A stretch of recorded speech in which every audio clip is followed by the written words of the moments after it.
today is about how to get what you really want out of your life on a consistent basis. Now, in order to get what you really want, you got to know what it is, which for most people is a unique concept. Seriously, when I ask people, what do you really want? The answer I usually get is something like, well, I don't know, or something general like, well, I wish I had a better relationship. I wish I could start my own business. I wish I had more money. I wish I could be more successful. The challenge with all those responses is they're so general, and they're not what you really want anyway. People don't want relationships. People don't want money. They don't want businesses. They don't want to be thinner. What we all want are the things we think we're going to get from those changes in our lives. Everything that you really want in your life comes down to one thing. You want some kind of change in how you feel, or what I call a change of state, the state of mind or body you're in at that moment in time. We all want to change how we feel. Think about it. The only reason you want more money, you don't want little pieces of paper with pictures of deceased notables on it, do you? Of course not. You want money because of what you think it'll give you. You think it'll give you more freedom, more fun, or the ability to give to other people. You believe it's going to lead to some kind of pleasure if you want it. Say, I want a business. Listen, I know a lot of people in business who don't want their business anymore. The bottom line is it's not the business you want, it's what you think a business will give you, the feeling changes you think it'll give you. Somebody says, I want to get married. They want to get married because of what they think that will give them. Or I want a relationship. They think it's going to give them a certain kind of feeling. That's what drives all of our behaviors. Challenge me on this. See if you can find an exception. Is there anything in your life that you really, really want that the reason you want it doesn't come down to eventually some feeling you're going to get if this thing happens in your life? I'll tell you over and over again, no matter what exception someone has tried to find, if I keep asking them, well, why do you want that? But why do you want that? But why do you want that? Eventually they get to a point where they go, well, because it makes me feel good. And so that's what we really want. We want to feel good. We want to have those special feelings inside. In other words, we just want to be able to manage our emotions, manage our states, and create what we really want emotionally in our lives. Everything we do, we've already said, is to create pleasure. That's an emotion. And to avoid pain. That's an emotion too. And if we want to change our behavior, the quickest way to do that is change how we feel. I mean, think about it. Haven't you had a situation in your life where you did something, and after you did it, you said to yourself, I can't believe I said that. I can't believe I did that. That was so stupid. Have you ever had a situation like that? I mean, an area you're normally pretty smart in. You just did something really dumb. I know I have plenty of times. Haven't you also had the opposite experience, though, where you were on a roll, where things were just flowing, where it was like you were unstoppable, and you don't even know how you were doing it. You were just like flowing, where after you did it, somebody said, you do that? And you went, yeah, that was me. And you didn't know how you pulled it off. You were rather proud of it, though. Haven't you had those kind of times where you're just on a roll? So I got a question for you.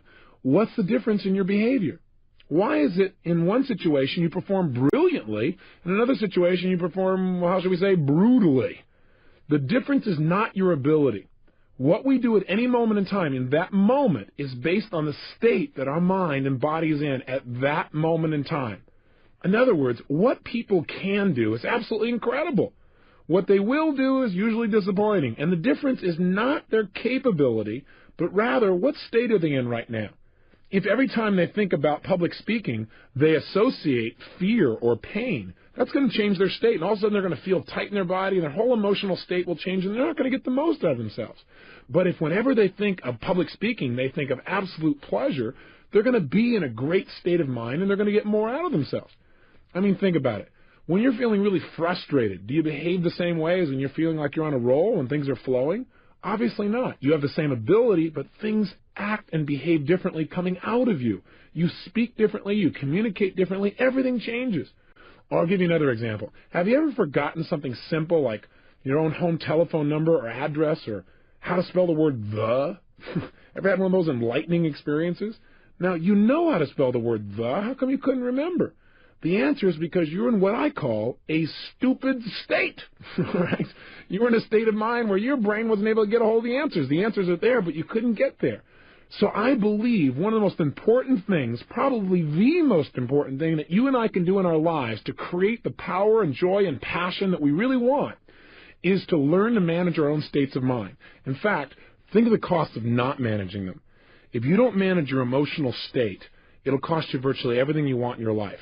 Friends, family, success, and just the joy that every one of us wants to experience on a daily basis. Hey, let me ask you a question. Is what happens in your life the thing that determines how you feel at any moment in time? Yes or no? In other words, It doesn't matter whether or not, for example, the economy is doing really strong as to whether or not you feel good. Most people say no. Some people say, well, you bet.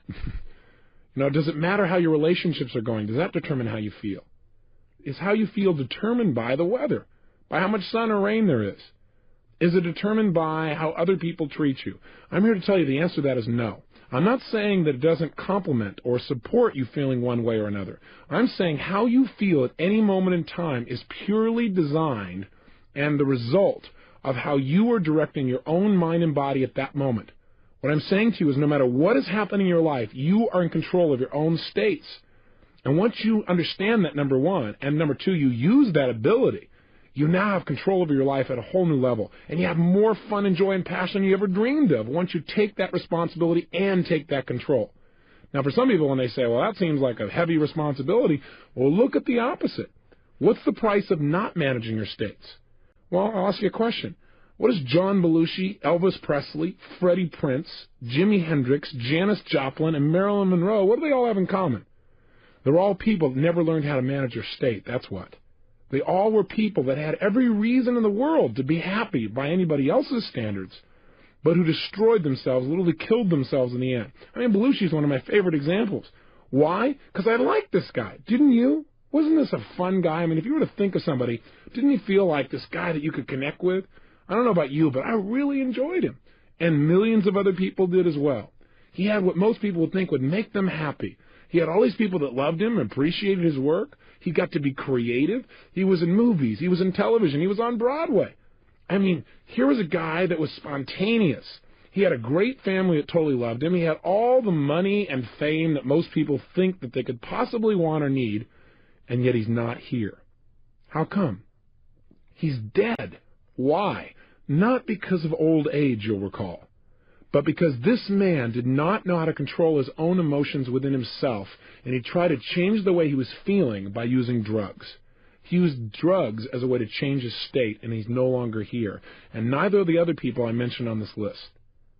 Think about it. There's a major price in not managing your state.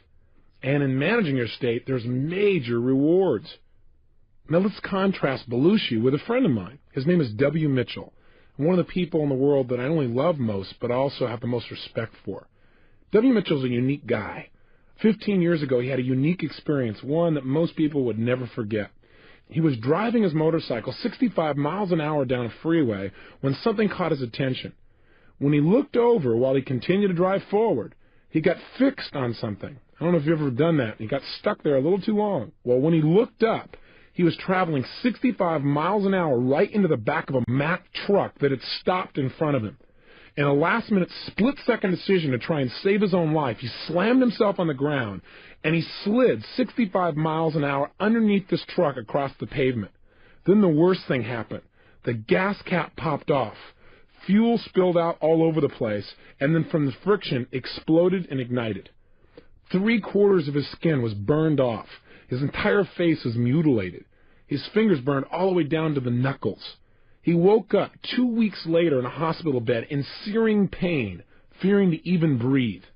Now, for most people at this point, they'd say, hey, I'm out of here. Why stick around in this body? I'd rather just die. But not only did he not die, but he's become an example of true possibility for people all over the country. I mean, this gentleman could not even take drugs because his body was in such bad shape, but when people met him, they thought he must be on drugs because he seems so up. You know, they go in and talk to him, they feel bad, and he goes, hey, it's over, we just got to move on. His mother said, well, you just must not realize how bad it is. Well, the reality is, he just made a decision. He decided that he was going to manage his state. Why? Because he saw the alternative as much more painful. He said, look, I got one of two choices. I can feel bad emotionally about everything I've lost and just make my total life a mess emotionally and have more pain to add to my physical pain, or I can focus on what I'm going to do, which means I can at least focus on something that could bring me some pleasure and get rid of my focus on the physical pain. And that's what he did. His life has become such an example because he kept managing his emotions. Now, not only did he do that, but within 3 years, he managed himself so well that he got back into business, even though he didn't look too terribly attractive. But he ended up going into business and becoming extremely successful. The new company he developed after his accident became the #1 employer of its type in the state of Vermont. He became a millionaire. He even learned to fly airplanes. Now, that's not the end of the story. About 8 years later, he's flying his airplane with 3 other friends in Colorado, and he made himself a rather big mistake. He didn't go through his checklist, and he didn't notice that there was frost that had developed on the wing. And when he took off, he crashed. 3 people walked away. He was not one of them. He was paralyzed from the waist down for life. So they cut off his toes since he didn't need them anymore and sewed them on his hands so he'd have something to be able to grasp things with. He's stuck in a wheelchair now for life. Of course, he doesn't look at as stuck in a wheelchair. In fact, you say at this point he must have given up, right? No. Even after his wife left him, he said, look, I don't want to be around a fried cripple. Even after all that, he still didn't give up. He turned around, and the city he was living in Colorado had some major problems. He decided to become the mayor of that town. After that, he decided to run for lieutenant governor of the state of Colorado. He placed 3rd in a group of 6, and he ran on the issues, not on a sympathy vote. And he campaigned door to door. Now, remember, this guy didn't look too terribly good. In fact, he used to wear a button that said, "Send me to the governor's mansion, and I won't just be another pretty face." Kind of a nice way to interrupt people's patterns and make them associate something new to you. Now, he didn't win the lieutenant governor's place, and he still didn't give up. He now has his own radio show in Colorado, and he has found the woman of his dreams and remarried. So I've got to tell you that if you start to tell me, well, gosh, Tony, I got all these problems, it's hard to manage my state, just think about W. Mitchell. When I look at somebody like Belushi and see all that he had, and I look at somebody like Mitchell, who seems to have all these challenges but is so happy, so successful, such a sense of possibility, it becomes clear to me that I have no excuse to ever not manage my state on a consistent basis. No matter how big the problems may seem, you're much better than anybody like that might ever hope to be. So how do we manage our states? Well, one, remember, I believe virtually everything in life comes down to why to first, then how to. I believe if you want to succeed, you got to have 80% of success is figuring out why to succeed, why to manage your state, for example. 20% is how. Here's the how. And let's do it quickly, and let's just get right to doing it and doing some exercises. There are 2 primary ways to control your state of mind and body. They are, number 1, controlling the way you use your physical body, what we call your physiology, and number 2, controlling your mental focus. That is what you pay attention to, what you think about, what you picture, what you say to yourself. Today we're going to focus on how to use our physical bodies to create the emotions that we want at any moment in time. And then on your next tape, we're going to work on how to control our focus, how to control the mental imagery and pictures and things that we think about in a way that immediately changes our state as well. Let's start and focus again today on physical movement. Now I want you to think about something here. In order to feel anything in your life, you feel it through your nervous system, through your physical body. Now if I told you I know someone who is totally depressed, I bet you could tell me about the way they move or even their posture, and you would probably have an accurate representation. In other words, if I told you about someone I know that's totally depressed, and let's say they're outside your door right now, and I said to you, for $100,000, describe for me, what is this person like? What's their posture like, for example? What would you say? Most people will say, slumped over. Where's this person's head? Most people will say, down. Where are their eyes? Again, most people will say, down. Where is this person's breathing? Is it full or shallow? Again, most people say shallow. And where is this person's facial expressions? Are their muscles in their face pulled up and tight, or are they down and slack? Again, most people say slack. How did you match up with these descriptions? Again, if you're like most people, most of those descriptions match the picture you have in your mind. Why is it that when we think of a depressed person, we think of somebody who's physically hunched over a little bit, looking down, talking a little bit more slowly, with their eyes down and their breathing shallow and their facial muscles slack? The answer is, in order to get depressed, you got to work at it. It's not easy. You have to use your body in a certain specific way. I mean, try something ridiculous with me for a moment, won't you? Sit up right now in your chair. In fact, if you're not driving, stand up. If you're driving, that would be difficult. But if you're sitting, stand up for a second if you would. And if you're sitting and you're in a car, then sit up. But I want you to stand up ideally. Stand tall, breathing fully, really strong. Breathe fully. And I want you to look up towards your ceiling. And as you're standing there, breathing tall, looking at your ceiling, what I want you to do is something really ridiculous, really dumb. Put a huge, silly grin on your face. Go ahead, try it. Oh, come on, nobody's noticing. You're by yourself. And if they are noticing, then you'll get their attention anyway. Put a big grin on your face. Look at the ceiling. Listen to me now. Now, what I want you to do, while you stay standing tall with your shoulders back, breathing fully with this big grin on your face, I want you to get depressed without changing any aspect of your body. Don't change your facial expression? Oh, come on, you can do it. Hang in there. Get depressed. No, you know, some of you are cheating. I can tell. I'm in the room. If you drop those shoulders, if you drop your head, if you stop breathing, or if you stop smiling, it doesn't count. Stand tall, breathing big smile, looking at the ceiling. That's right, and get depressed without changing. All right, well, if you can't change, then just stay happy and sit down. Now, here's my point. You might say, what does this got to do with state management? Are you saying every time I don't feel good, I should stand up tall, stare and grin at the ceiling? Yes. No, there are many ways to do this, but this is one. My point is this. How come when you stand tall and you breathe and you have this big grin on your face, how come you don't feel depressed? The answer is because it's pretty difficult because you're sending a totally different message to your brain. See, the way we move our facial muscles, the way we gesture, the way we physically walk, the pace at which we talk, all of these things determine how we feel in any given moment. If you don't like the way you're feeling, rather than trying to pump yourself up intellectually going, oh, I feel good, I feel good, I feel good, or doing a bunch of affirmations where I feel good, I feel good, I feel good, I feel good, and your brain goes, BS. That's not enough. What you've got to do is change the way you're moving. I mean, think about it. When you were growing up, didn't you have a parent that told you, hey, look, if you're depressed, go do something? Why did that work? Because when you go do something, you change the way you move, you change the way you breathe, you change what you're focusing on and what you're paying attention to, and whammo, you have an emotional change, a state change, if you will. So I want you to realize the power of your own physical body. When I was struggling, I had no idea the power of my body. I was at the effect. But you know what? I still use these tools. I just used them in the wrong way. Hey, listen, you already know the power of your body. When you don't like the way you feel, what do you usually do? I'll tell you what most Americans do. They do something to change the way they feel by changing their body, by changing their biochemistry. What do? They do things like drink alcohol. Why? Because the minute you drink alcohol, does it change your state? You bet. You behave differently when you're in a different feeling state? You better believe it. Guy goes, yeah, man, I sure do. The bottom line is you changed your biochemistry. As soon as you did that, that was changing physiology, and your emotions and feelings and behaviors change instantly. Now, a lot of people in our society, when they don't like how they feel, they change their body and change the way they feel by using cigarettes. They smoke, and therefore they breathe differently. When they breathe differently, they feel differently. When they feel differently, they behave differently. So they don't like how they're feeling. They're feeling a little tight. They're feeling a little frustrated. They're feeling a little stressed. They smoke a cigarette, and they think the cigarette makes them feel better. What makes them feel better is the fact that they're taking nice, deep, slow breaths. Why not try it without the cigarette? What a concept. Amazing. The bottom line is you can change just by changing your breathing alone. Now, what else do we do? Well, a lot of people, when they don't like the way they feel, what do? They eat.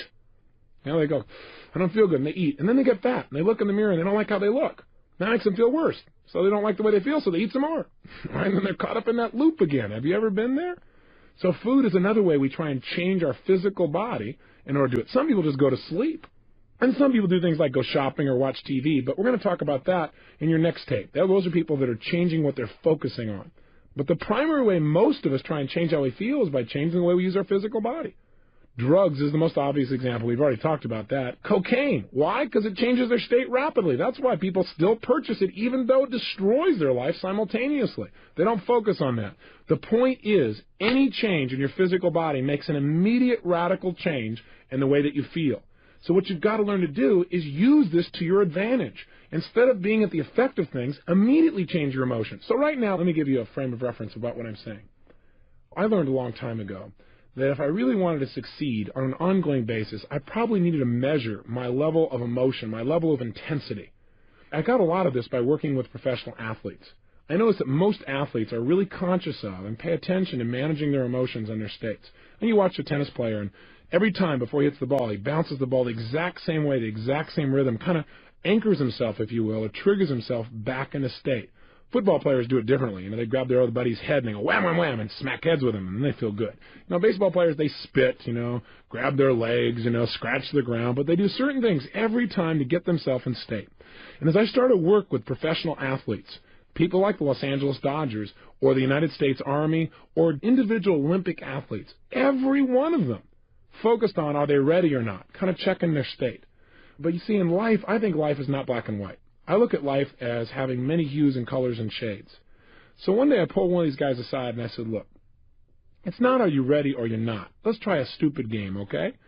Let's pretend we're going to measure your level of power and readiness on a scale from 0 to 10. 0 is you're dead. 10 is you're absolutely unstoppable.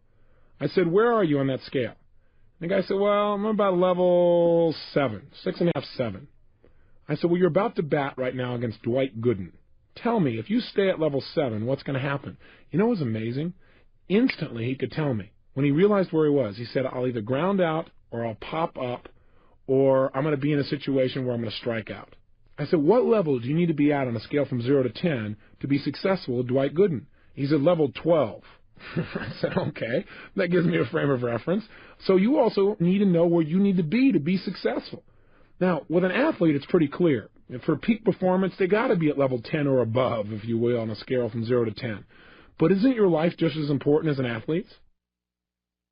If you're going to go in right now and you're going to influence your son or daughter to do something like get excited about their schoolwork, how are you going to do that if you're at level 3? It's not going to happen. Too often I see parents that go, I just can't motivate my children. I just don't understand why. I talk to them about all the reasons why they should really go for it, but it just doesn't seem to work. Do you have any suggestions, Mr. Robbins? I'll say, yeah, try talking a little faster for your children. See, the way we use our voice will affect our states. See, I have a lot here I want to share with you in a short period of time, so I speed up a little bit.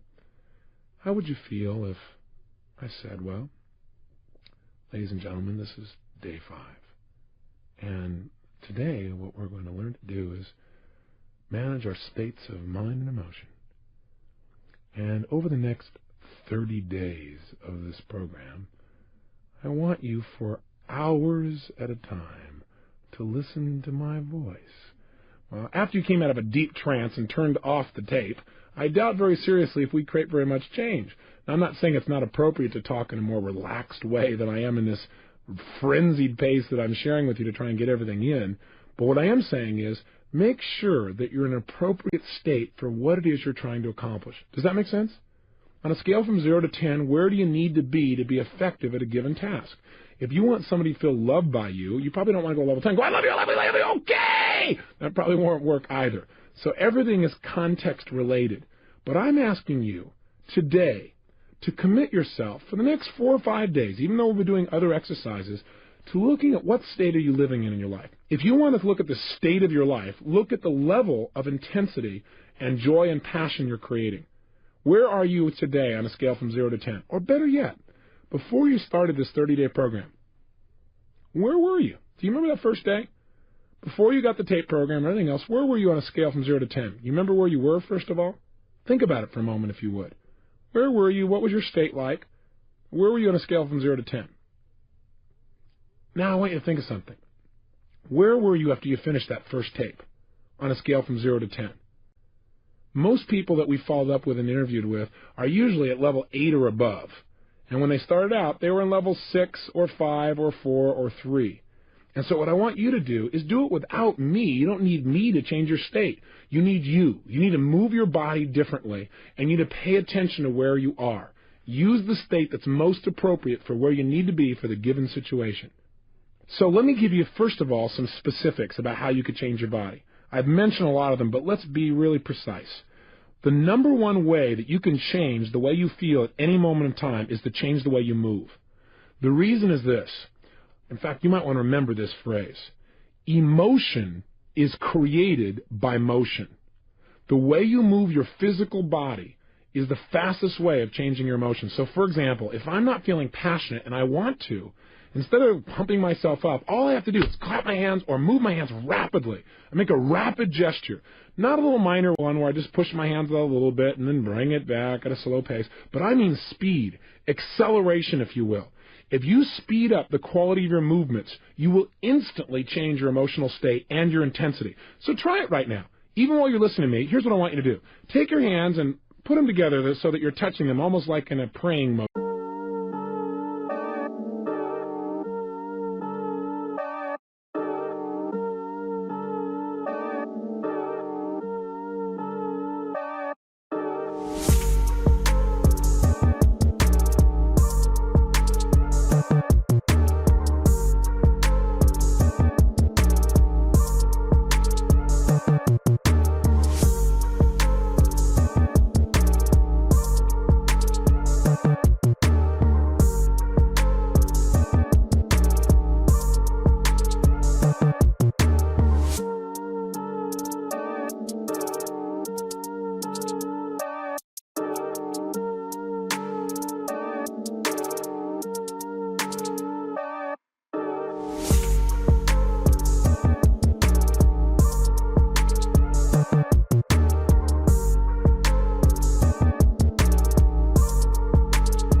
that waiting on me. Haters think they gaining on me. Sitting in purple rain and folding origami. Oracles surround me, each one more astounding. Still handle my biz. Just got a channel climb up to the level. The damage I really can make is a trip. Doing figure eights.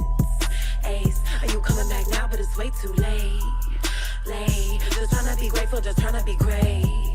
Yeah, and one thing it taught me is this is the moment to get it. So have faith and don't hesitate.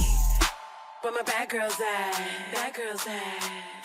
From the front to the back, front to the front to the front to the front to the front. But it work right now, Put it work, let me see, put it work. Put it work, let me see, put it work. Work. Put it work.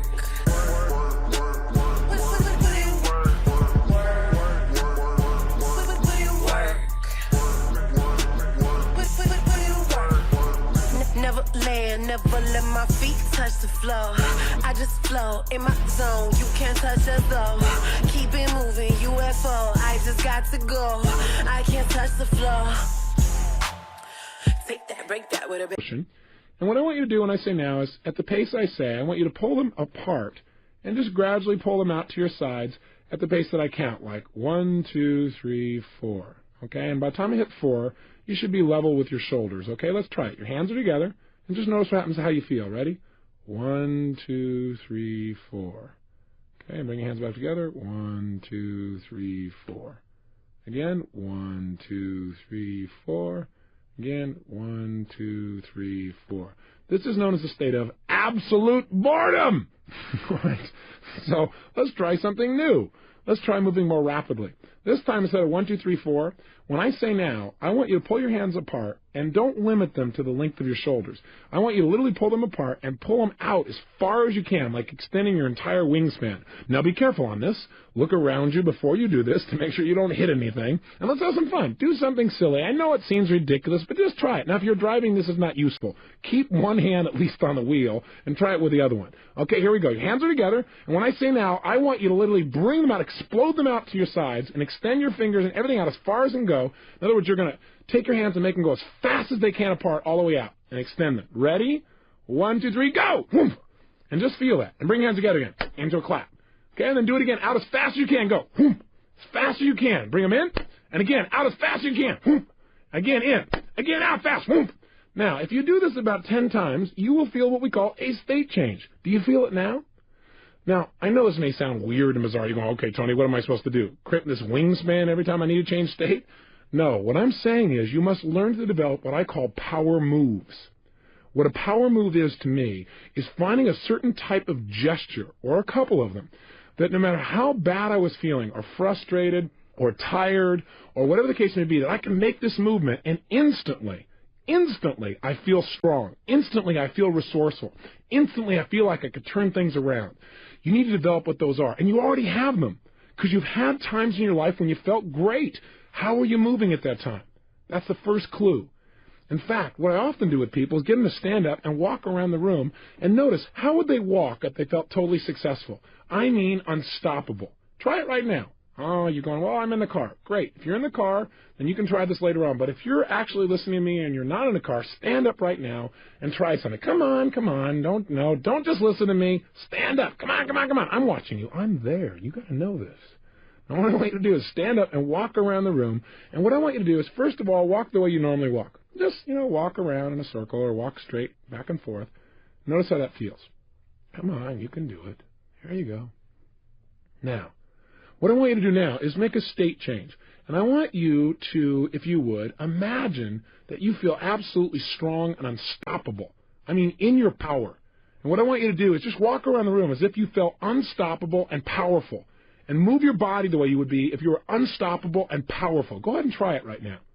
Go ahead, walk around the room and actually strut the way you would strut if you felt unstoppable and powerful. Make a gesture or two the way you would if you felt unstoppable. And then try to go back to the opposite again. Go to feeling not confident, not sure, and walk around the room not sure about whether you can succeed, making gestures like you're not sure. Feel the difference in your body. I want you to get an example of that. Then back to confident again. Make it strong. They say, what if I'm listening in the car? Well, if you're listening in the car, all I want you to do is sit right now, or even if you're sitting down, come back with me right now and sit down. What I want you to do is just notice how you can change your state from being bored and tired to feeling energized just by changing your body. So try this. First of all, sit the way you'd be sitting right now if you had 5 times more energy than any other time you can remember. Come on, go for it. Don't just listen. If you're just going to listen to this tape and not follow through, turn it off. But if you're going to go for it and make changes, then play with me, okay? Sit up in your chair right now. Come on, sit up the way you'd be sitting if you had 5 times more energy than any other time. Breathe right now the way you'd be breathing if you felt strong and excited and energized. Put a facial expression on your face right now like you'd have if you felt totally passionate and excited. No, it doesn't look like this. Come on, put a big grin on your face or a big feeling of energy. There you go, good. And make sure you gesture that way. Notice how this feels. Now, if you don't feel any change, it's because you've not made a radical enough body change. That is, change your body really major. Create more tension, more excitement.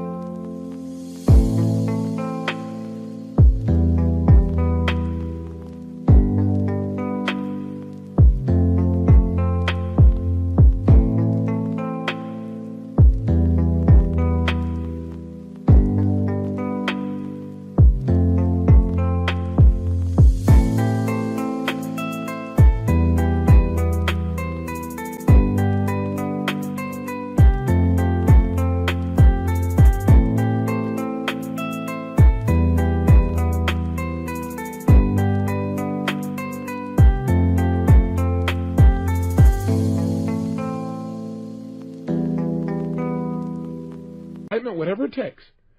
Now, go from this state to being in a state of boredom. Go ahead. Sit the way you'd be sitting if you were bored and tired. That's it. Just notice how that feels. Go ahead. Really bored and tired. You know. And as you're sitting there bored and tired, I got a question for you. Did you change your body to do it? You bet you did. What did you change to get bored and tired? Well, did you notice anything happen to your head? Did it go down? Did you relax any of the muscles? What happened to your breathing? Did it change? How about your facial expression? Does your muscles go slumping or slack? Now try this. Get back to energize as fast as you can. Oh, come on. Play with me. What I want you to do just for a moment is to practice snapping yourself from being in a state of being bored and tired into a state of energy. It's going to be very valuable for you. Let's try it. Back into an energized state. Come on. As energized as you can get. Come on. Sit up in your chair. Breathing with some energy. Feeling strong. Come on. Even more energized than before. Now go to bored and tired. Back to energized. Come on, as fast as you can. Snap yourself. I know this looks weird if you're driving in your car and somebody's looking in the other window, but hey, it'll make their day. You'll change their state. Come on, if somebody else in the family's watching, they don't have to know what's going on. Just go for it. Here we go. Total energy, lots of energy and excitement. Feel it in your body. Move your body. Sit the way you'd be sitting. If you had even more energy. Bored and tired. Energize as fast as you can. Come on, snap back in that state. Bored and tired. Energize faster again. Come on, even more, even more, even more. Bored and tired. Energized. Back in that state again. Feel it and just stay there. Stay in an energized state. Now, you might say, well, this sounds weird. Let me ask you a question. How valuable is it for you to be able to go in life, in business, in your job, in your personal relationships, from being bored and tired and wiped out to being in a peak state? How important would that be to increasing the quality of your life, say on a scale from 0 to 10? I'll tell you, I think it's a level 9 or 10 or above. And I think you probably would too. So developing new ways, new habits of moving your body is the single most powerful way to change state. Here's another quick way. Change your breathing. As I said earlier, one of the reasons people smoke cigarettes is because in order to smoke a cigarette, you change your breathing pattern rather radically.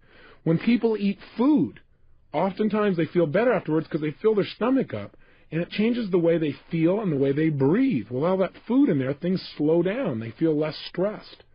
Almost every yogic practice that I've ever studied or noticed teaches some kind of breathing pattern as part of how to change your emotions and the way you can grow spiritually, if you will.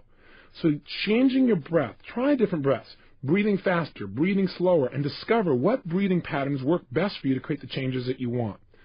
Thirdly, learn to manipulate your face. I teach people in seminars how to do what I call facial aerobics. What that means is doing many different expressions as you possibly can in a short period of time, so that what happens is you really have access to different emotional states. Do you know you have over 80 different muscles in your face? And a slight change in your facial muscle instantly changes the way you think and the way you feel. There was a study done at the University of California at San Francisco where they took manic depressives, and all they did was change their facial expressions, made them smile on an ongoing basis. These are people who are manic depressives, bear in mind. People normally need drugs to change the way they feel. Not one of those persons, while they were able to keep smiling, was able to feel depressed. In fact, some of them began to manage themselves by smiling for 20 minutes at a time for no reason. And pretty soon they began to feel great, and they began to develop a new habit.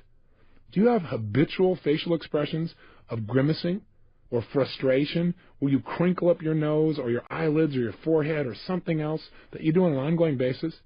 I'm here to tell you that those habits create those negative emotions in your body on a regular basis. You need to develop some new habits of using your face. And finally, one of the ways you can manage your state best is to control your diet. And I'm not going to teach you a health seminar here, although I do those across the United States. I do want to say this to you, that most of us in life do not pay attention to what we're putting in our body. And what you're putting in affects deeply how you feel emotionally. Blood sugar, for example, alone makes a radical shift in how you feel emotionally. So if you aren't paying attention to how you're eating and you're throwing anything you possibly can in that body without looking at the consequences, you're going to pay an emotional price. Many times, hyperactive children or people that are having major ups and downs in their life, it just comes from some basic, simple dietary approaches. If they made a few simple changes, they'd live a much more balanced emotional life. So my challenge to you is to study health, to find out not how to throw your pendulum and go off on the deep end on some bizarre diet, but how can you make sure that the way you're breathing, the way you're moving, and the way you're eating things is giving you as much as possible to your life and not taking away, not throwing your life into a pendulum. Make sure that you have that physical energy and drive. It comes from having enough sleep and eating well. For now, though, I want to have you focus on one emotional state, because I'd like you to be able to trigger a state change anytime you want. And that emotion is the one I note as passion. As you may have picked up, I'm a fairly passionate person. And I talk about that at the end of each tape, because I think out of a state of passion, you can create almost anything you want in your life. I think most people in life want passion. They want that drive, that attraction to life. They want that juice in their relationships, in their business, and their ability to learn. But most people are barely making it through the day, you know? I mean, hey, you got to watch TV, fight the traffic home, get a bite to eat, and go to bed so you can get up tomorrow and start the same vicious circle all over again. I mean, after all, guys got to work, got to make your way and stuff. After all, I work hard for a living. Can't expect me to be passionate at the end of the day. Easy for you, but come on, I work for a living. Let me just tell you something. I used to believe that kind of stuff, and I used to feel that way too. Am I saying you can't talk slowly and be passionate? Absolutely not. I can talk quietly and still have passion coming through in my voice, in the way I'm speaking to you, in the way I feel inside. But that's passion. This is not passion. If you want passion, you got to talk like you're passionate. You can't talk like you're bored and feel passionate. It won't work. Your body will lead your mind. Take care of it. How can we use this knowledge? Simple answer. I want you to do it by doing the following. In a moment, at the end of this tape, your only exercise today is to do this. I want you to absolutely whip yourself into a passionate state. And if there's somebody there, I want you to talk to somebody about something, and I want you to do it two different ways. Talk to them about something you believe in, something you're really usually pretty excited about, but do it in a dispassionate way. In other words, talk to a friend. And by the way, let me just say this. If you're in your car or if there's nobody there, talk to the wall, okay? Talk to the road. It doesn't matter. If you're talking to yourself and people are driving by, they'll again be entertained, so this is very useful. Now, here's what I want you to do. If while you're doing this, I want you to talk about something, and you can just talk out loud to no one or talk to someone if they're there, talk about something you're normally inspired about, but talk in a non-inspired way, a dispassionate way, where it's like you really don't believe what you're saying, but you're just trying to convince somebody of something. So you say, gosh, you know, what's really important to me in life is learning to change people's conditioning and help them to succeed. And I really think that if you were to study it, it would really change your life too. And I want you to notice what you do when you're dispassionate. Notice, for example, how you're standing. Are you wavering back and forth? Are you standing still? Are you back on your heels? How do you gesture, or do you even gesture when you're dispassionate? How do you use your voice? What's the volume? What's the tempo? What's the tone of your voice? What do you do with your facial expressions when you're passionate versus dispassionate? Pay close attention. And then what I want you to do is, and really go for it. For 2 or 3 minutes, be totally dispassionate.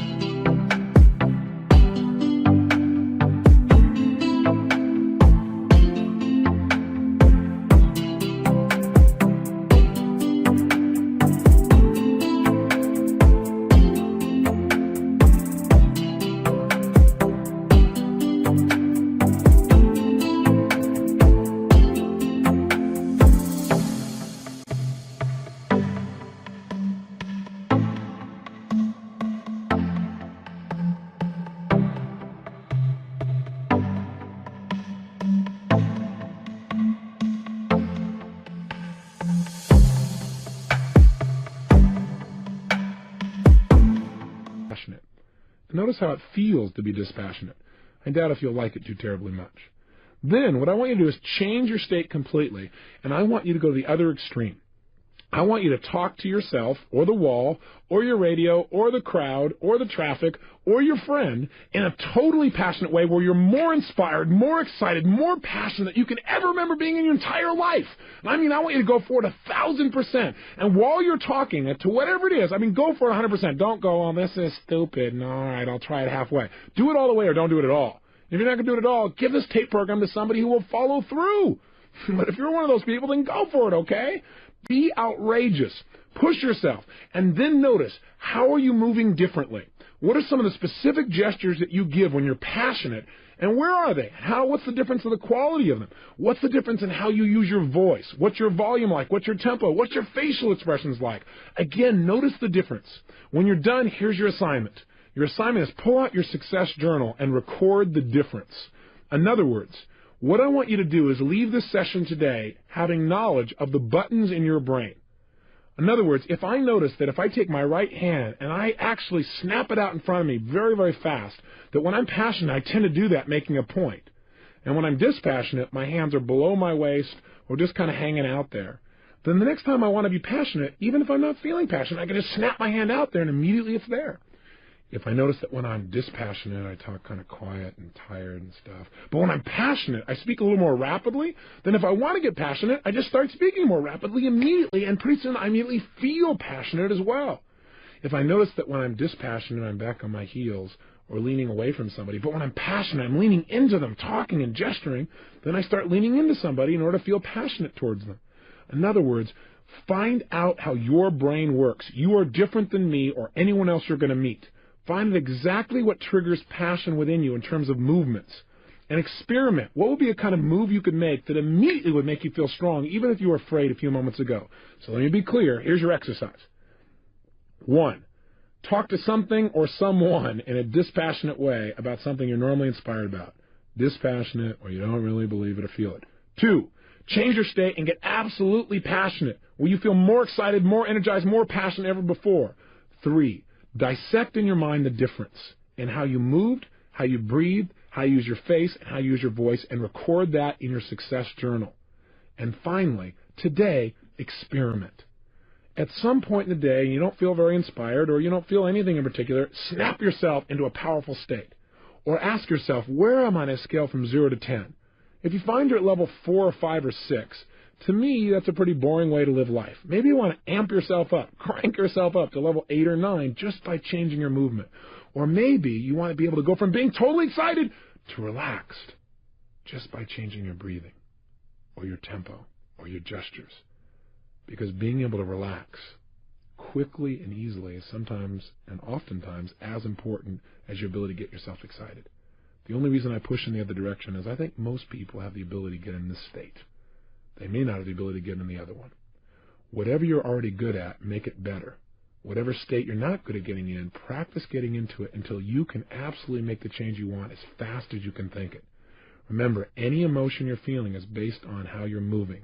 Little movements like breathing and big movements like gestures and facial expressions. Take control today and experiment and explore. Have the adventure of discovering how you can use your body to immediately direct your mind and your emotions.